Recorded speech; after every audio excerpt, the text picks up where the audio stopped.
चरणों में प्रणाम। प्रणाम निवेदित है इस कालखंड के प्रथम शिष्य से वरेण्य गुरु भ्राता साहब श्री हरिनारायण जी और हम सबों की शक्ति स्वरूपा इस कालखंड की प्रथम शिष्या दीदी नीलमानंद के चरणों में प्रणाम। यहाँ इस शिव गुरु चर्चा में उपस्थित आप सभी भाई बहनों के चरणों में मेरा प्रणाम है। ये मेरा सौभाग्य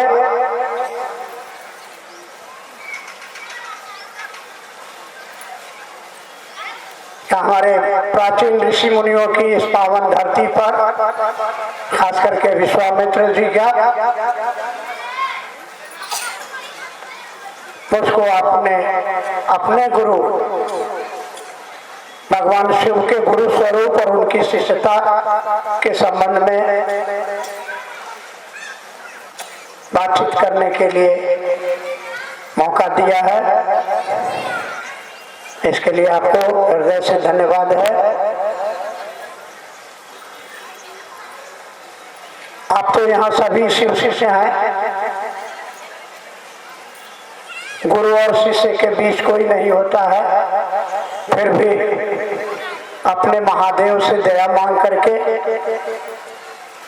प्रयास करूंगा कि एक शिव शिष्य के रूप में हमको और आपको क्या करना है, ताकि हमारे वरेण्य गुरु भ्राता साहब श्री हरिनारायण जी का जो संकल्प है, वो कहा करते थे कि मैं शिव का आदमी हूँ और धरती पर आया हूँ एक एक व्यक्ति के दिलों में शिव शिष्यता की जड़ों को जमाने के लिए, शिव शिष्यता के दिया को जलाने के लिए। तो जब तक एक एक व्यक्ति शिव शिष्य नहीं बनेगा तब तक धरती पर मानवता के अंदर जो छिपा हुआ जो प्रेम का पुष्प है वो खिलेगा नहीं, उसकी सुगंध से ये संसार सुगंधित नहीं हो सकता है। कुछ महत्वपूर्ण बिंदु।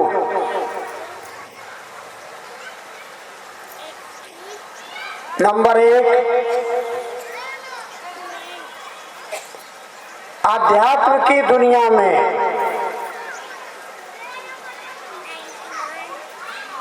जो व्यक्ति कृतज्ञ है उसका प्रवेश नहीं हो सकता है। कृतज्ञ कहते हैं कि आपका किसी ने भला किया है और आप उसके उस उपकार को भूल गए हैं और उसका विरोध करते हैं, उसको नुकसान पहुंचाना चाहते हैं, तो आप उर्दू में कहिए एहसान फरामोश हैं, आप कृतज्ञ हैं। और आध्यात्म की दुनिया में ऐसा व्यक्ति कभी प्रवेश नहीं कर सकता है। साहब श्री ने तो आओ चले शिव की और किताब में लिखा कि वह तो शिव का शिष्य कदापि नहीं हो, किसी जन्म में नहीं हो सकता है, समझिएगा।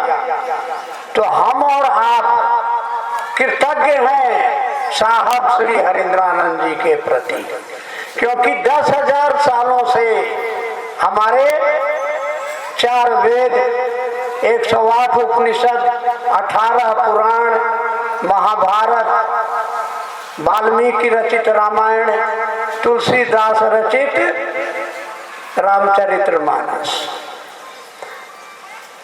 इन ग्रंथों में आज से 5,000 साल से लेकर के 500 वर्ष पहले तक के इन ग्रंथों में लिखा गया कि शिव गुरु है, आदि गुरु है, गुरुओं के गुरु है, जगत के गुरु हैं। लेकिन किसी किताब में नहीं लिखा गया कि आप कैसे उनका शिष्य बनिएगा।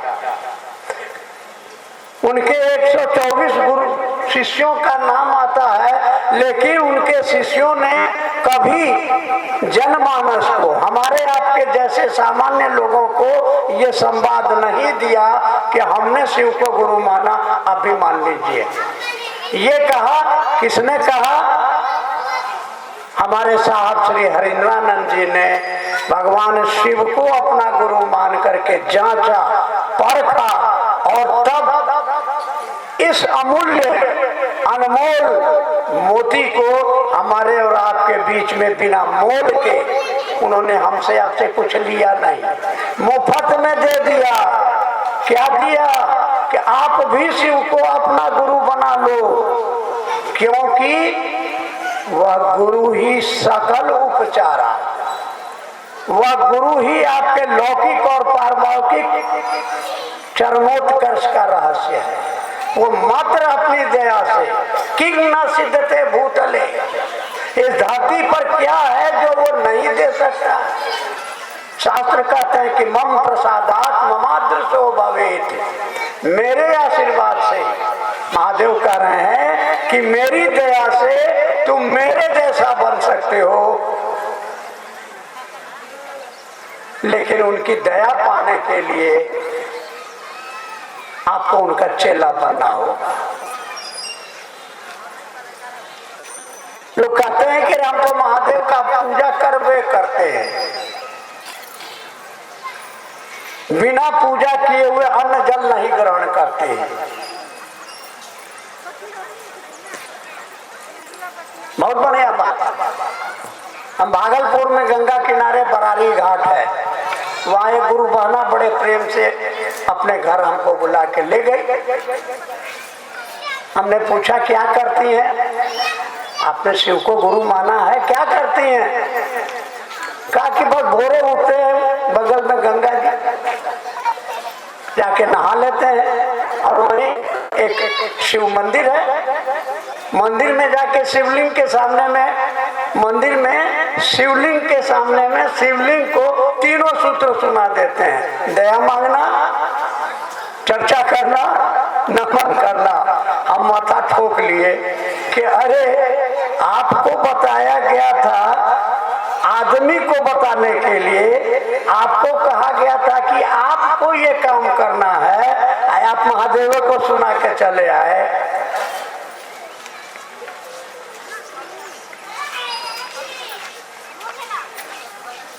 नंबर 2, कटिहार में गुरु भाई बुला के ले गए, 3 गो कटोरा लाए, एगो कटोरा में रखे बिस्किट, एक ठो में मछली, एक ठो में दूध। उसके बाद एगो बिलाई को उठा के ले आए, बिल्ली, अंग्रेजी में कैट, कैट माने बिल्ली। बिल्लिया बैठी हुई है, जानते हैं भैया, जब तक 3 सूत्र इसको नहीं सुनावेंगे ये मुंह नहीं लगावेगी। उसको 3 सूत्र सुना दिए, बिल्लिया खटाखट बिस्कुटों खा गई, मछलियों खा गई और दूधवो पी गई। हम आके साहब श्री हरिदानंद जी को बताए कि ऐसे ऐसे हम कटिहार में वो घटना देख के आ रहे हैं। वो माथा ठोक लिए, बोले साला हम आदमी को सुनाने के लिए कहे थे, ये बिलाई को सुनाता है।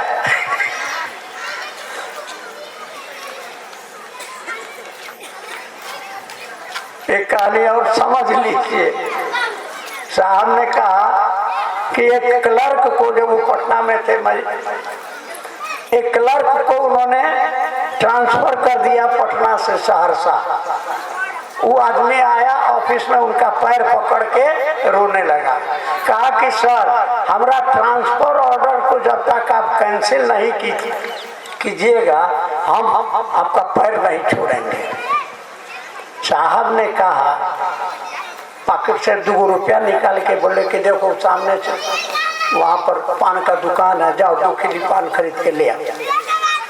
ये बार बार कहते रहे और बोला कि जब तक आप ट्रांसफर ऑर्डर नहीं कैंसिल कीजिएगा हम आपका पर्व नहीं छोड़ेंगे।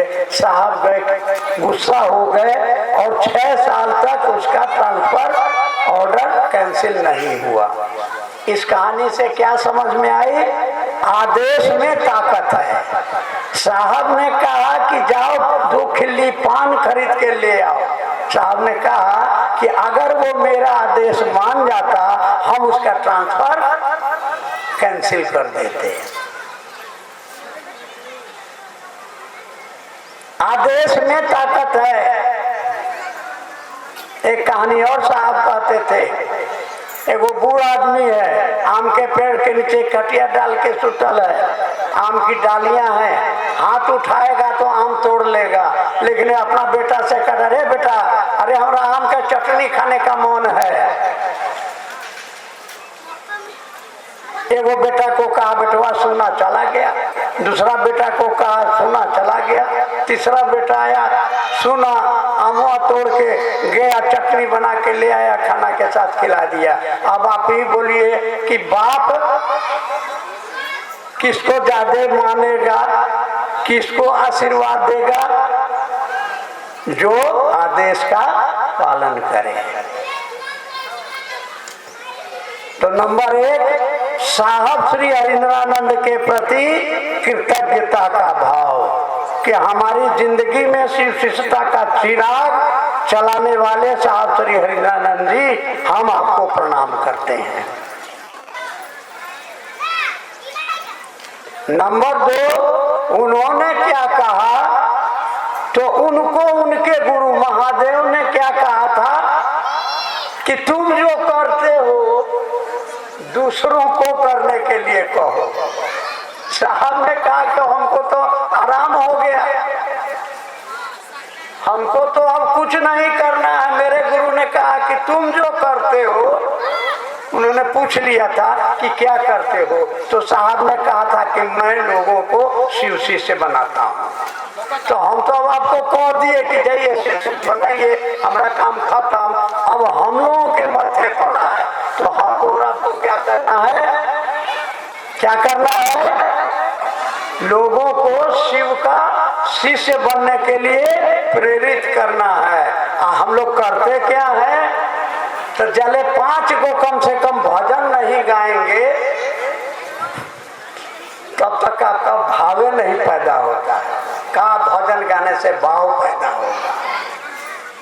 आपके गुरु ने भाव पैदा करने के लिए तो नहीं कहा था, है? और उसके बाद बहुत जगह क्या है कि अगर शिव चर्चा के स्थल पर, साप्ताहिक चर्चा स्थल पर प्रसाद का अगर व्यवस्था नहीं है, तो हमको सुनने में आता है कि बहुत जगह गुरु भाई गुरुबान जाते ही नहीं हैं।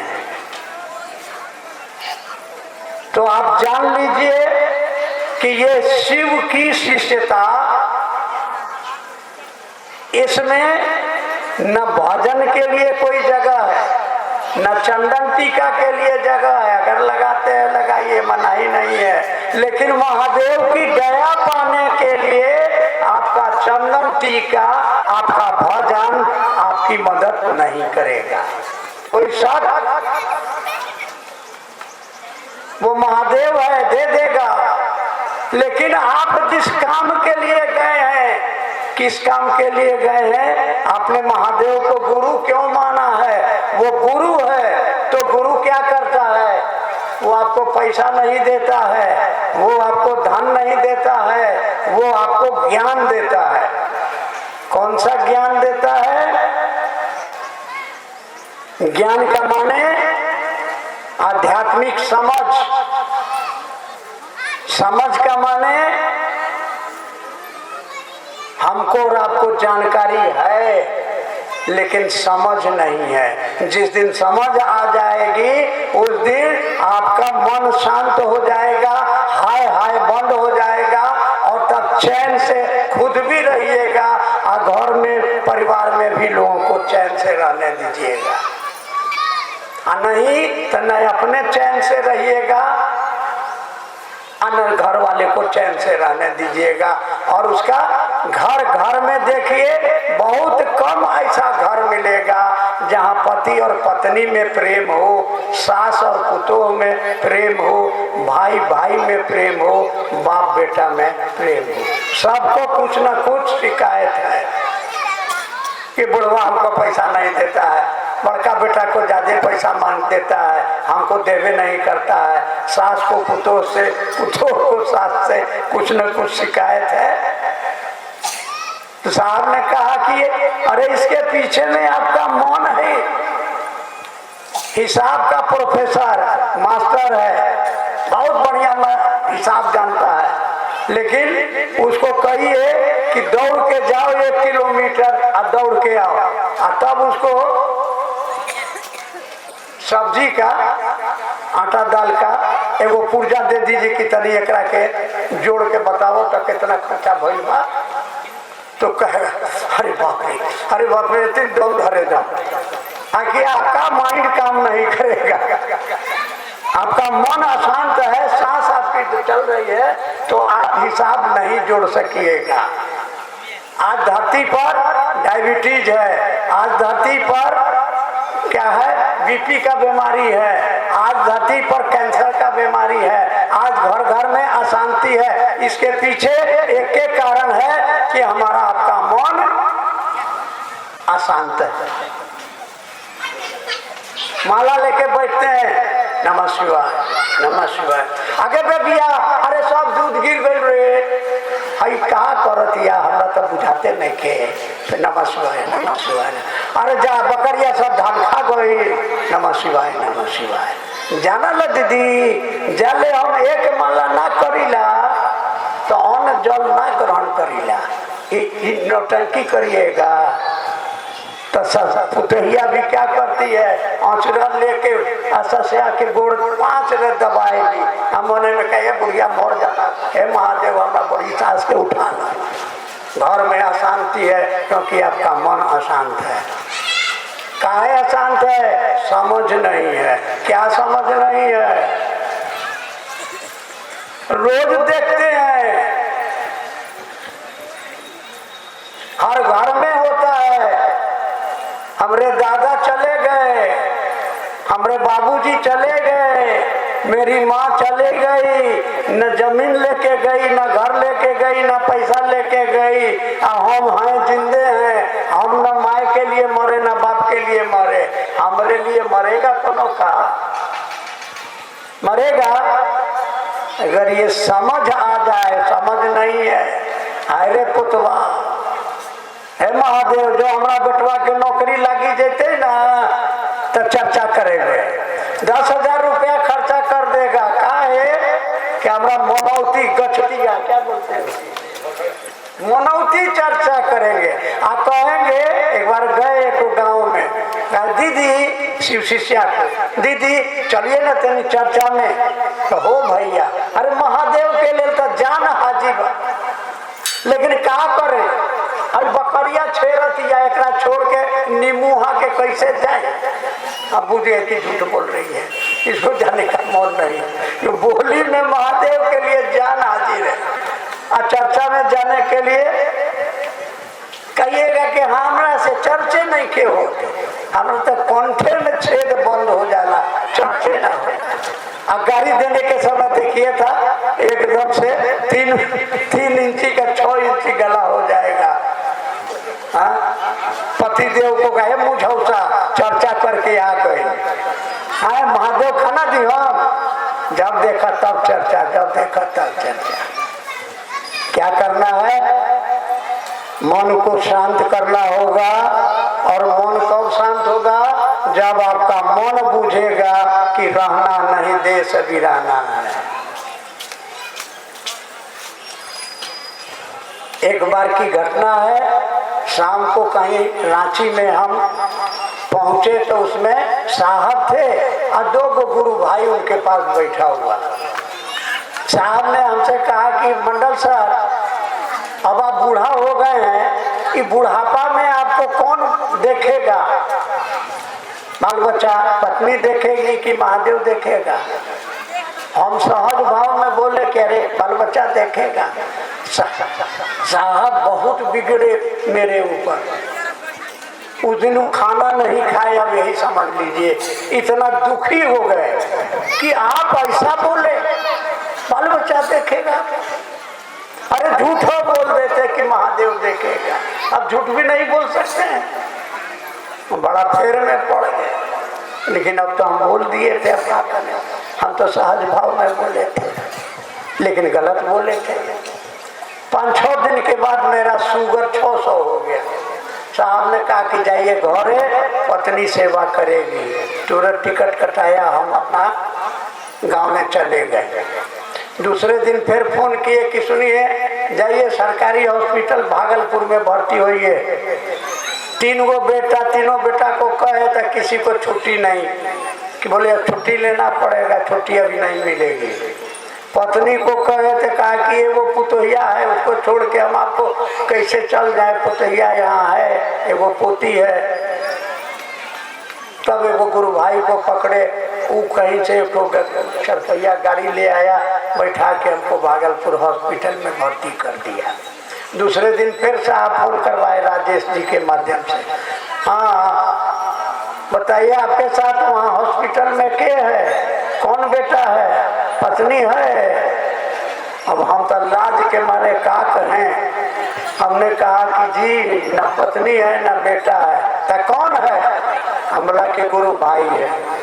तो आप तो बोले थे कि बुढ़ापा में हमारा सेवा करेगा बेटा बेटी पत्नी, हमका जी गलती हो गई। आप भी याद रखिए, इस धरती पर ये समझ आ जाए कि महादेव को छोड़ के और कोई आपका अपना नहीं है। कि वो संस्कृत में कहावत है ना, त्वमेव माता च पिता त्वमेव बंधुश्च सखा त्वमेव विद्या द्रविणं त्वमेव सर्वं मम देव। हे महादेव, तुम ही मेरे माता हो, तुम ही मेरे पिता हो, तुम ही मेरे धन हो, तुम ही मेरे दोस्त हो, तुम ही मेरे सर्वस्व हो। तो साहब हमेशा कहा करते थे, मैं और मेरा महादेव जिंदाबाद, फिक्र नॉट मिजाज अप, खुश रहो। काय की दुनिया का सबसे बड़ा जिसकी इच्छा से जगत रहता है और टूटता है, जिसकी इच्छा से राई पहाड़ बन जाता है और जिसकी इच्छा से पहाड़ राई बन जाता है, वो कौन है, मेरा है। वो महादेव मेरा महादेव है। साहब कहा करते थे कि मंडल सर, आपका जितना ज्ञान है कोनो काम का नहीं है, बूढ़ा हो जाइएगा तो मोटरसाइकिल नहीं चला सकिएगा, खाना नहीं बना सकिएगा, अरे देहिया नहीं उठेगा तो क्या करिएगा, सब ज्ञान धैले रह जाए। लेकिन एक ज्ञान अगर रह गया आपके मन में, क्या कि महादेव मेरा है, मरने के समय अगर आपको याद रहा कि महादेव मेरा है तो आपका उद्धार हो जाएगा। अब आइए, आप भगवान शिव की पूजा करते हैं और आप भगवान शिव का चेला बनते हैं। पूजा करने के लिए आपके मन में श्रद्धा होना जरूरी है, विश्वास का होना जरूरी है। अगर आपके मन में श्रद्धा नहीं है, विश्वास नहीं है, तो पूजा का आपको वो फल प्राप्त नहीं होगा। और जो आप पूजा करके हासिल क्या करना चाहते हैं, बेटा नहीं है, बेटा को नौकरी नहीं हो रहा है, पोता नहीं हो रहा है, व्यापार नहीं हो रहा है, अरे ये सब धन दौलत तो आज है कल नहीं रहेगा, ये माया का बाजार है, इसी के पीछे हाय हाय करते मर जाइएगा। आपको चाहिए, बेटा भी चाहिए, पोता भी चाहिए, पैसा भी चाहिए, मान सम्मान, आपको जो चाहिए वो आपको मिलेगा। इसका उपाय क्या है, गुरु उपाय। तो भक्त होने में और शिष्य होने में अंतर को समझिए। साहब कहानी सुनाते थे, एगो भक्त और एगो शिष्य, महादेव का चेला, नदी पार कर रहा था। बीच नदी में तेज धार था, डूबने लगा। दोनों हल्ला चिल्लाया अपना। भक्त ने अपने भगवान को पुकारा, शिष्य ने अपने गुरु को पुकारा। दोनों के आए, किनारे कर दिए। भक्त अपने भगवान को प्रणाम किया और उनका गुणगान करते हुए अपना घर चल दिया। चेलवा जैसे किनारे पहुंचा नदी के कि गुरुजी उसको एक लात मारे, वो फिर ढप से पानी में गिर गया। उसको तैरने आता नहीं था, अब पनिया में गिर गया तो हाथ पैर मारते मारते कैसा वो किनारे, और जब किनारे आवे गुरुजी उसको पानी में ढकेल दे। 10-12 बार करते करते उसको तैरने आ गया। तो गुरुजी ने कहा कि देख, अब जब पानी में डूबने लगेगा तो अब तुमको तैरने आ गया, हमको मत बोलाना, और दूसरा कोई डूबने लगे तो उसको भी बचा लेना। तो ये अंतर है कि गुरु शिष्य को अपने जैसा बनाता है। अगर गुरु चोर है, आपको चोरी करना सिखा देगा। अगर गुरु पहलवान है, आपको पहलवान बना देगा। गुरु अगर महादेव है तो आपको महादेव बना देगा। अब साहब ने लिखा कि बनो तो शिव, रहो तो शिव और जियो तो शिव। आज तक हमको कोई आदमी इसका माने नहीं पूछा, जानता सब लोग। इस शिव होने का क्या माने हो? क्या होता है शिव होना? कि बनो तो शिव, रहो तो शिव और जियो तो शिव। क्या है? अरे शिव का माने मान सहित विष खाए के शंभु भये जगदीश। वह शिव कौन है? जिसने विश्व के प्राण की रक्षा के लिए अपने प्राणों की आहुति से जहर का पान कर लिया। उसके दरबार में देवता हो, राक्षस हो, मनुष्य हो, कोई खाली हाथ नहीं गया। वो देने वाला है। आपको चाहिए ना, तो गुरु ने आपको ज्ञान दिया। सब जानते हैं, हम और आप सब जानते हैं। अभी हम आधा बोलेंगे और आधा आप बोलिएगा। अगर नहीं जानते हैं तो हड़ा का हाथ खड़ा करिएगा, कहिएगा कि हम नहीं जानते। क्या है? कर भला तो सब कोई जानते हैं। ये भला करना क्या होता है? हम लोग तो अपना भला करते हैं, दूसरे को भला करते हैं। ये कैसे भला कीजिएगा? क्या होता है भला? कर भला कहिएगा कि हम दान देते हैं, पंडित जी को दान देते हैं, गरीब को खाना देते हैं, रोटी देते हैं। कि सबसे बढ़िया भला काम क्या है? हमारे साहब श्री हरिनानंद जी ने कहा, मंडल साहब, इस मानव शरीर से दूसरे को महादेव का शिष्य बनने के लिए प्रेरित करने से बढ़िया काम इस धरती पर दूसरा कुछ नहीं है। क्या समझे? आपको खाली बोलना है कि महादेव मेरे गुरु हैं, हमने जांचा है। आप भी महादेव को गुरु मान के देखिए, आपका लोक और परलोक दोनों सुधारने का जिम्मा लेता है महादेव गुरु के रूप में। तो इतना सुंदर काम इस मानव शरीर का, इससे बढ़िया यज्ञ, इससे बढ़िया दान, इससे बढ़िया तप कुछ नहीं है। हम जब आ रहे थे तो रास्ता में वो गुरु भाई ने कहा कि भैया आपका तबीयत सुनते हैं खराब है, घर में रहिएगा। हम कहा तुम क्या कर रहे हो? तो हम तो दुकान में है, सामान बेच रहे हैं। हम कहा कि तू अपन कमाई कर, हमरा कहो घर में बैठल रहेगा। अरे हम महादेव के चेला हैं और मेरे महादेव ने मेरे साथ श्री हरिनानंद जी शिष्यानुमति में क्या लिखा है? शिव शिष्यों का यह लौकिक उद्देश्य क्या है? शिव शिष्यों का यह लौकिक उद्देश्य है मनसा वाचा कर्मणा लोगों को शिव का शिष्य बनने के लिए प्रेरित करना। नहीं देखना है कि इसका जात क्या है, इसका आर्थिक स्थिति अमीर है कि गरीब है, कि पढ़ल लिखल है कि अनपढ़ है, ये गंदा है कि चोर है कि चुहाड़ है। मनुष्य के शरीर में कोई भी आदमी अगर मिलता है तो अपने गुरु से दया मांगिए कि हे महादेव ऐसी दया कीजिए कि हमरे मुंह से जो बात निकले सुन करके लोग दो कदम शिव की ओर चल सके। इस काम को आप करके देखिए, आपके जीवन की दशा और दिशा में आमूल चूल परिवर्तन होगा। और ये हम अपने अनुभव के आधार पर कहते हैं, किताब पढ़ के नहीं। सी में ये स्थिति आई 1988 में हम कॉलेज में प्रोफेसर, दरवाजे पर 6 जर्सी गाय 20-20 लीटर दूध देने वाली, 3 गो भैंसी, एक भैंसी 18 लीटर दूध देती थी, जिसको हम अपने से 9 लीटर दूधते थे, 1 लीटर गर्मा गर्म दूध पी जाते थे।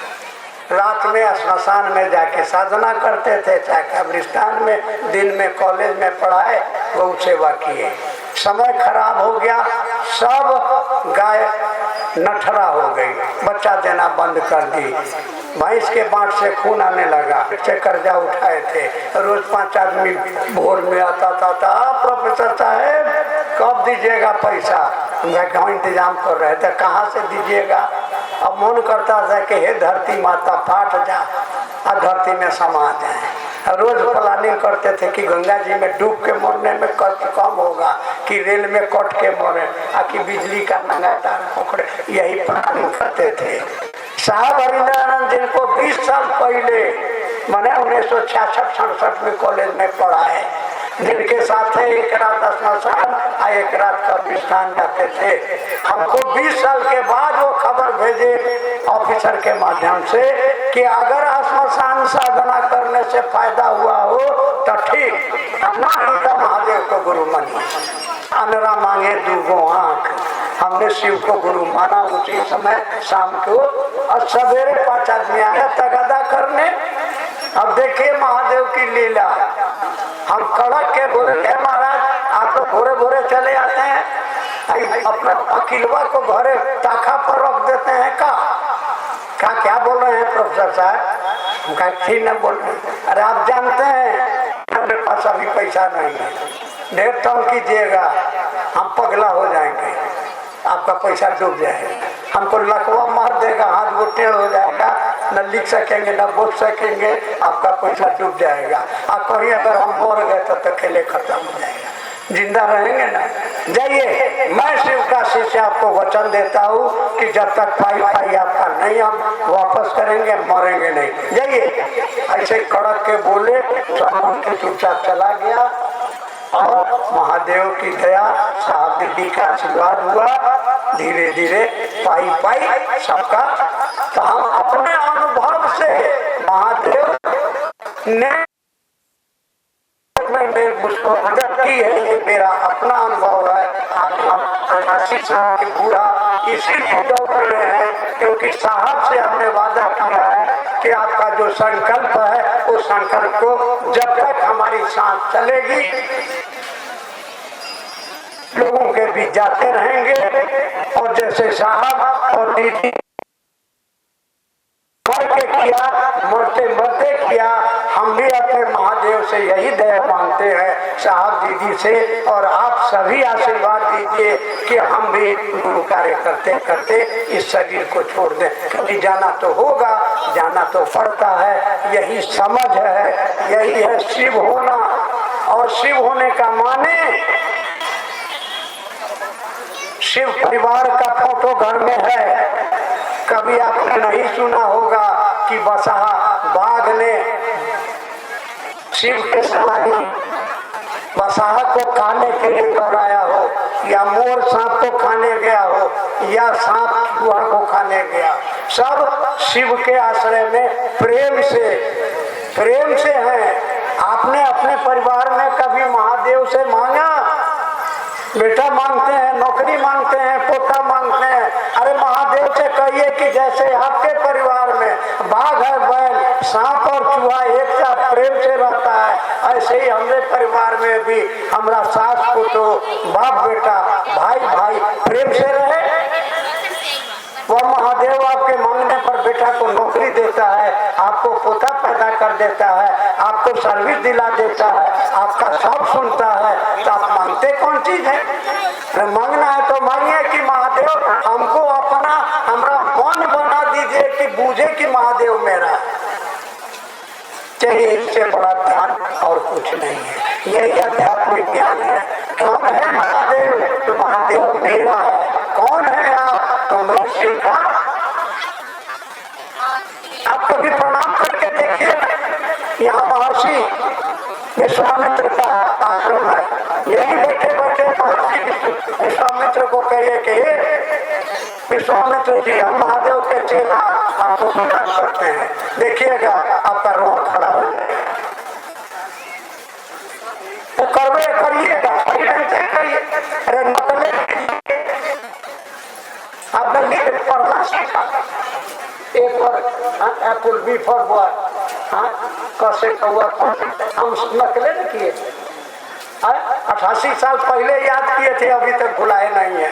महादेव भुला जाते हैं। साहब बोले कि अरे कोनो काम करने से पहले महादेव के कह दो, खाली कह दो है महादेव जा रहे हैं खाना बनाने, ए महादेव जा रहे हैं चाय बनाने, कहीं प्रेम है तो कहिए न, कहीं आवा न कहीं चावा पी लेना, ये नहीं करिएगा।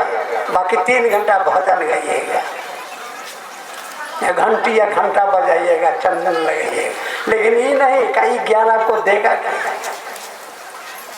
क्या करना है? शिव शिष्यों के रूप में, शिव शिष्य के रूप में क्या करना है? तो मन से, वचन से, कर्म से लोगों को शिव शिष्य बनने के लिए प्रेरित करना। इस काम को करिए और आपके जीवन की दशा और दिशा में परिवर्तन गुरु की दया, साहब दीदी के आशीर्वाद से जरूर होगा, जरूर होगा, जरूर होगा। क्योंकि आज ये 66 करोड़ लोग गवाही दे रहे हैं कि हमने शिव को गुरु माना है, गुरु आदेश के अनुसार चले हैं, हमारे जीवन में सुंदर परिवर्तन आया है। तो हम लोग चाहते हैं कि धरती के एक एक आदमी का जीवन शिवमय हो, मंगलमय होगा। और इसका एक वो तरीका है, गुरु आदेश सर्वोपरि। गुरु का आदेश है दूसरों को शिव का शिष्य बनाओ, लेकिन पहले स्वयं शिव शिष्य बनो। साहब ने अपने अंतिम चर्चा में 3 वाणी कहा, स्वयं शिव शिष्य बनो, दूसरा दूसरों को शिव गुरु की दया के आश्रय में जाने के लिए प्रेरित करो, और तीसरा अपने लिए महादेव से दया मांगो कि मेरा मन समझे कि महादेव,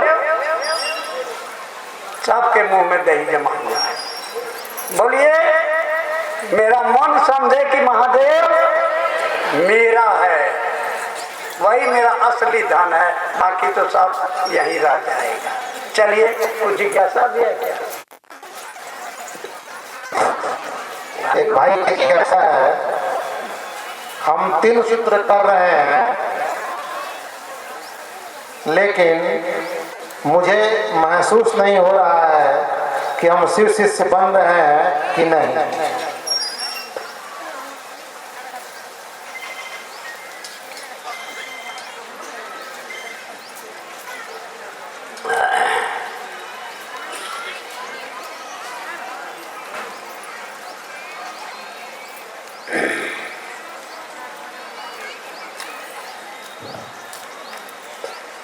भजन गाते हैं, सब लोग भजन गाते हैं, करते तुम ही हो, कराते तुम ही हो, नाम मेरा, नाम मेरा।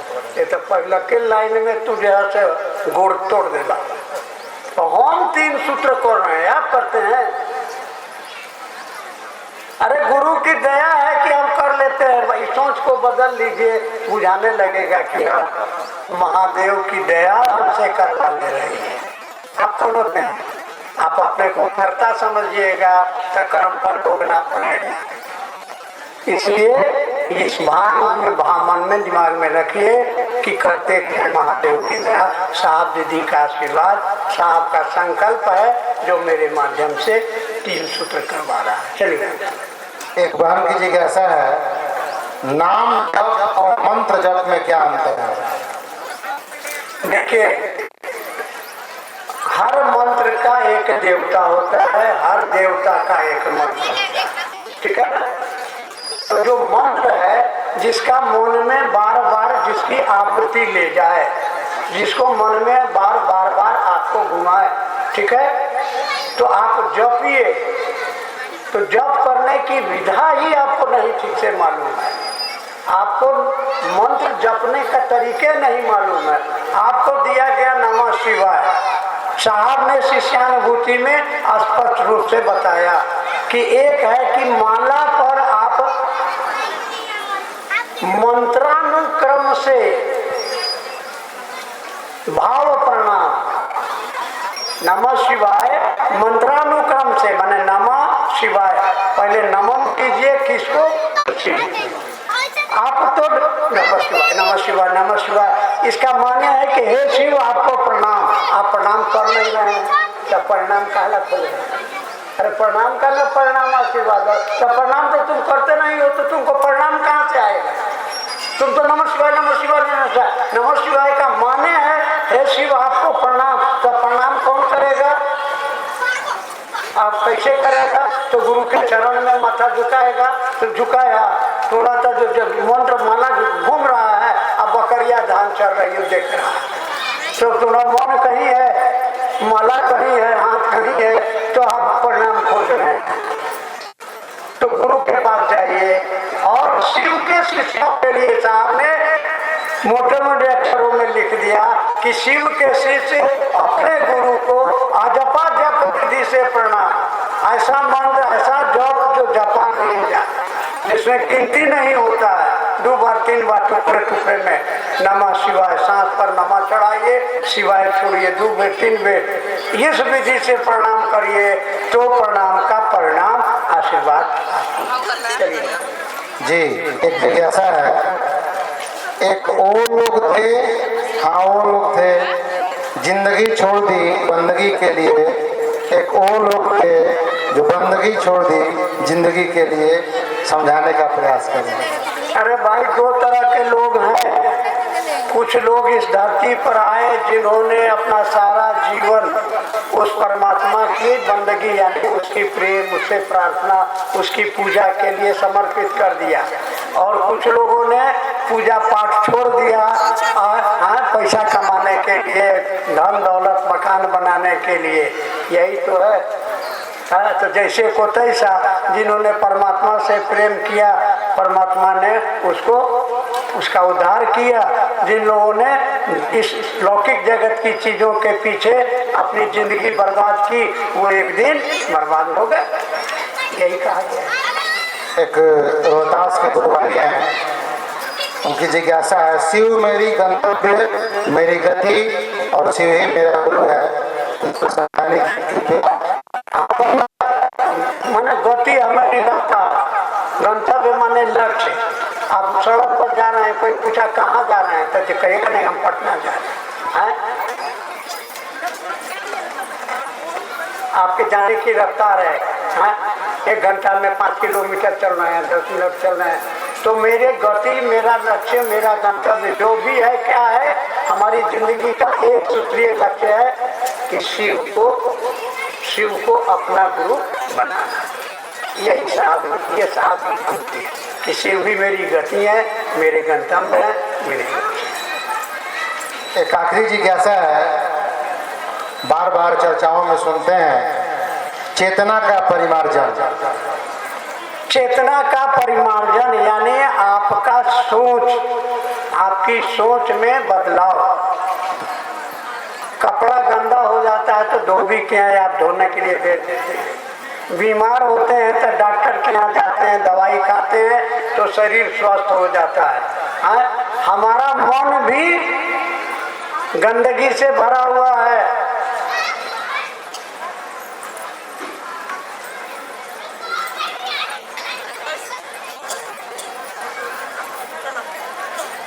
तो कहानी के माध्यम से समझ सकते हैं तो समझिए। साहब श्री हरिनानंद जी ने शिव को जब गुरु माना था, उनके मन में कोई श्रद्धा नहीं थी, कोई विश्वास नहीं था। उनको लगता था कि यहाँ भी हमको कुछ नहीं मिलेगा। फिर भी उन्होंने शिव को गुरु मान लिया और संकल्प लिया कि गुरु मान लिया, अब जिएंगे चाहे मरेंगे, आवे आम चाहे जाए लवेदा। बहुत से बहुत यही ना होगा, बर्बाद हो जाएंगे। लोग कहेगा कि हे महादेव महादेव करते करते मर गया, लेकिन महादेव से ही लेंगे। और वो दिन आया कि उन्होंने कहा कि अरे महादेव ही सब कुछ है। आपकी चेतना का कई बार तो हताशा और निराशा में डूबा हुआ मन था। और हरिंद्रानंद जी आज उनको धरती के लोग कह रहे हैं कि जब तक सूरज चांद रहेगा साहब दीदी तेरा, क्यों कह रहे हैं? उनकी चेतना में परिवर्तन हुआ। बीमार आदमी स्वस्थ हो गया, और स्वस्थ हो गया तो उसने क्या संकल्प लिया कि जब तक जिंदा रहूंगा लोगों को शिव का शिष्य बनने के लिए प्रेरित। उतना ही नहीं कहा कि मैं मरने के बाद भी इस काम को करता हूं। यह है चेतना का परिमार्जन। चलिए अब इसके आगे नहीं घोषणा है। चलिए घोषणा है, एक बहुत बड़ा पुलंदा है, हमको लगता है 1000 आदमी होंगे। आप सभी भाई बहनों ने भगवान शिव को अपना गुरु स्वीकारा है। अभी और इसी क्षण से शिव के समस्त अंतरिक्ष साम्राज्य में यह सूचना संप्रेषित की जाती है, सूचना दर्ज हो।